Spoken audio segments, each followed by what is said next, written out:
this whole thing. No one even tried to do that in church history. Can you believe that? I would have at least tried that as a Roman. Interestingly enough, if you ever saw the TV miniseries AD that they did several years ago, it was on TV, it was AD. That was something that they tried to do, you remember? They tried to find a twin looking like Jesus and to beat him and to make it look like this is Jesus' body. And you know what they end up saying? They go, no one's going to believe this. A lot of people saw Jesus. They're not going to believe that this is Jesus. They saw him when he was alive. That's the problem. There were too many people that saw him alive. You couldn't even fake a good replica because someone said, that isn't Jesus. It looks a little like him, but that wasn't him. You see what I'm saying? So I think that's probably, someone might have tried that back then. But they thought, you know what, no one's going to buy it. No one's going to buy it. So let's not look foolish trying. You know what I'm saying? So now what do we do? How are we going to solve this? Okay, so here's problems with the myth theories. Okay. Yes. That's kind of related. Go back to the Bible. Remember when Paul went to the scene in Acts 17? He says that God, I'm no God. That's the one I'm going to preach it to you guys. Yep. Preaching to so many guys, and he came, and they have a kind of like a special offer from him. Mm-hmm. And that's the God I'm going to preach it to you guys. So that's yes. kind of like related what you're talking about. Yes, yes. That's Paul's famous sermon he gave in Athens to the philosophers there. That he commended them for being very pious, but that they didn't know what they were worshiping. And so he told them what they should. And how did he do it? He preached Jesus. Jesus' death and resurrection. And that's what they couldn't accept. Greeks couldn't accept the idea of the body coming back again. That was the biggest stumbling block to Paul's preaching in Europe, is that they were so heavily influenced by Greek philosophy that just denigrated the body. That the whole idea that God would be incarnate, let alone resurrect the body, was so distasteful to them that they couldn't accept it. So Paul writes that the preaching of the cross is foolishness to the Greeks. Because Greeks look for wisdom and Christ is just foolishness to them. But he didn't back down a bit about the whole idea of the resurrection, and he got some converts. But that was the big thing for the philosophers. So, yes? Excuse me. On the slide, you noticed that you said that one of the testimonies was like 500 people. But if we had to look into the loaves and fishes, you know, there were 5,000 people. Right. So why did you just put like 5,000 people that were present? But we're talking about people who saw Jesus after he rose from the dead. Right. The glorious Jesus. The glorious resurrected Jesus. Over 500 people saw him at one time after he rose from the dead. And also, Jesus did a miracle after his resurrection that he called Peter out that they couldn't fish all night. So they threw the net to the Yes. right. Then they pull out the fish up and then go in there. The fire already lit and he was there. And Correct. breaking the bread. Yes. They're breaking the bread again. Yes. 153. What's 153 fish that they caught, meaning? yes. What was the meaning, 153? We're not going to go into that right now. The point is that you're right, that post-resurrection appearances, which is what we're going to be hearing in Mass for the next few weeks, as the gospel, are the substantiation of that. We're walking with Jesus now for the next 40 days, preaching to his apostles about the coming of the kingdom. Okay? This is also the period of time in the liturgy where we hear everything from the book of Acts. It's going to be our second reading. Chip, Yes. I know, I'm sure you're right. Is that true? The New Testament starts in Acts, not in Matthew? Say again? Is that true? The New Testament starts I'm not sure I know what you're Is asking. it true that the New Testament started with Acts, not Not in Matthew? Matthew, according to the Bible, according to You mean as far as which was written first? Or as far as the history of the church? the history of the church. Yeah. Well,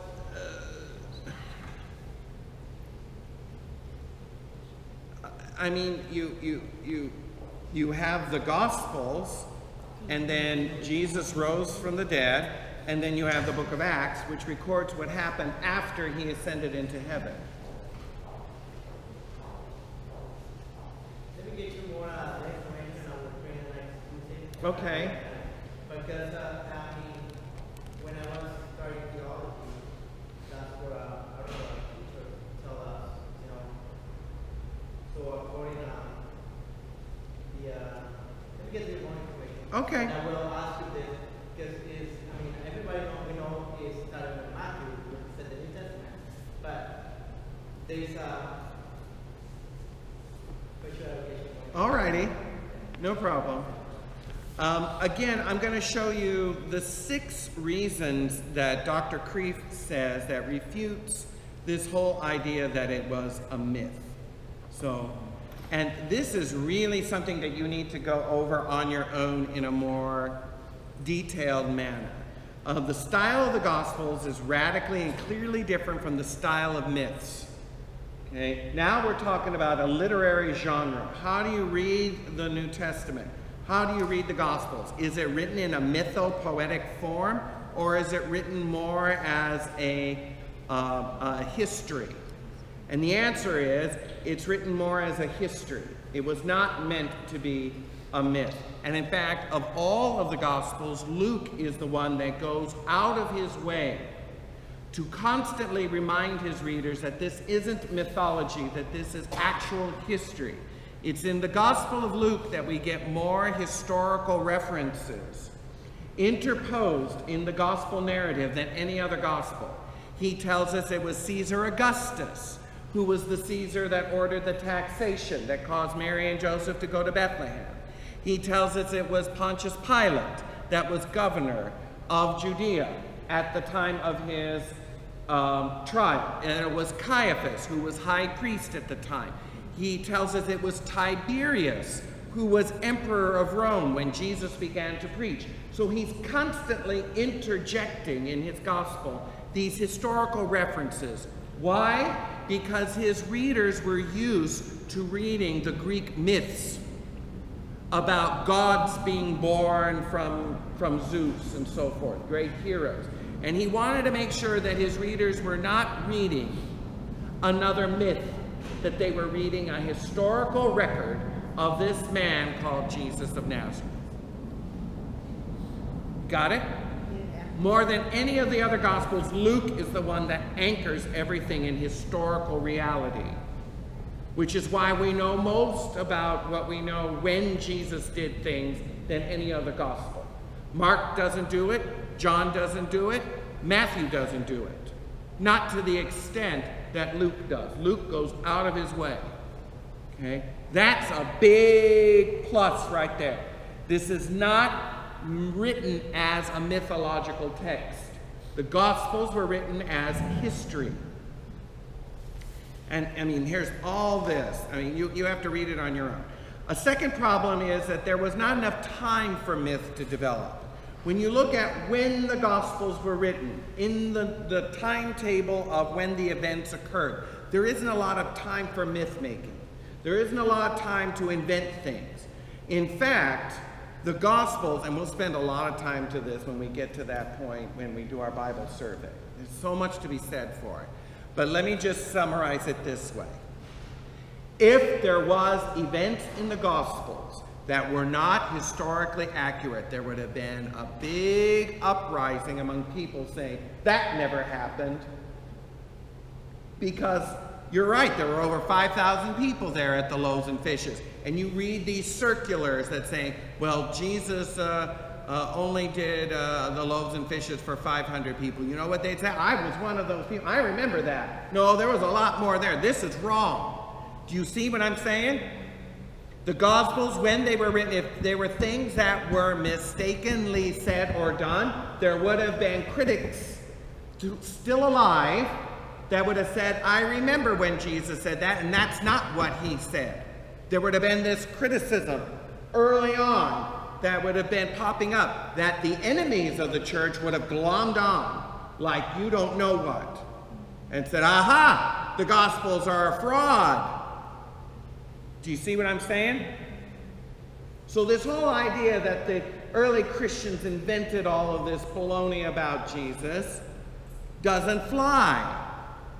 Because someone in church history would have stood up and said, the Gospels are a fraud. Jesus never said or did this or that. That's recorded in Matthew, Mark, Luke, or John. Big part there. Big point. You don't see that criticism. There's none. None.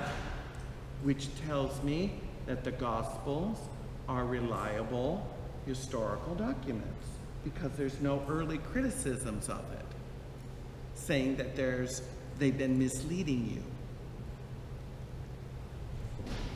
The myth theory has 2 layers. And I'm not going to go through all of it. A little detail seemed unnoticed is significant in distinguishing the Gospels from myth. The first witnesses of the resurrection were women. Yeah, why Women.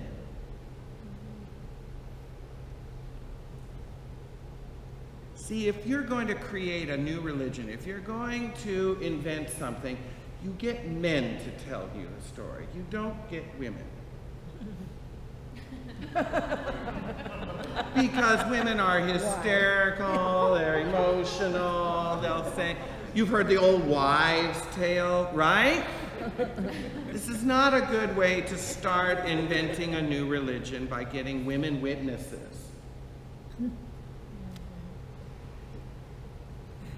Yet, who was the first evangelist to the apostles? Mary Magdalene. Mary Magdalene. So that's not a very good way to start a phony religion. Do you see what I'm saying? Unless that's how it really happened. The New Testament could not be misinterpreted and confused with fact, because it specifically distinguishes the two and repudiates the myth interpretation. 2 Peter 1:16 is perfect. For we did not follow cleverly devised myths when we made known to you the power and coming of our Lord Jesus Christ, but were eyewitnesses of his majesty. The New Testament itself declares these are not myths. You say, well, that's kind of circular reasoning. You're going to say anything to support your own cockamamie ideas. Really? Then tell me where the myth is in the first century.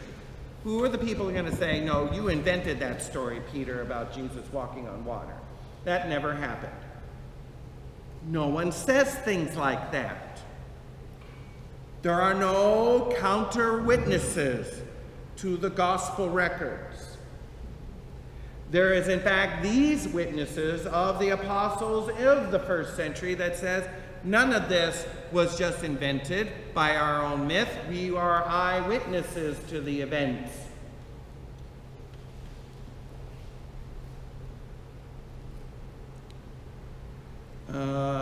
And I love this. This is well worth reading on your own. The internal evidence from the Gospels themselves prove that they were written by eyewitnesses. There's external evidence. Proof that the Gospels we have today are the same ones that are originally written. And so on. Like I said, you need to read this on your own, more thorough. Just know that there is good, solid scholarship to support that the events, that the record that we have here, particularly in the New Testament, is accurate and not invention. This is not a myth.